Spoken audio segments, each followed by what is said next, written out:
La defensa de l'ensenyament en català, protagonista de la Diada de la Catalunya Nord avui, que coincideix amb el final del Correllengua.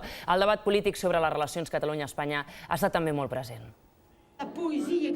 Aquesta paròdia de l'ensenyament tradicional francès amb una classe magistral celebrada en català al peu del Castellet ha estat el tret de sortida de la Diada Nord-Catalana que cada any commemora el Tractat dels Pirineus i serveix d'acte de cloenda al Correllengua.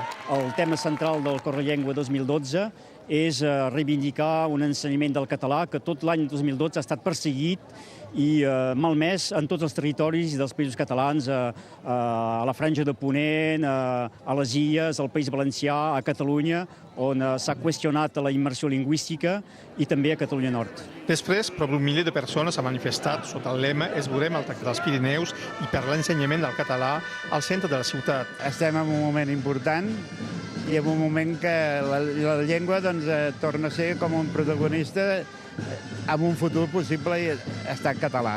A la marxa també hi ha participat una fornida delegació de l'ANC que ha aprofitat aquesta efemèride simbòlica per fer la seva reunió plenària al Rosselló. Sabem que en aquests moments al Principat estem treballant per aconseguir la independència, sabem que els companys de Catalunya Nord estan en un altre moment, però és un tema simbòlic que nosaltres entenem la nació com una nació sencera. El context electoral i l'augment de les reivindicacions sobiranistes a Catalunya han fet que aquest any els lema i els crits en favor de la independència tinguin més protagonisme que en edicions anteriors.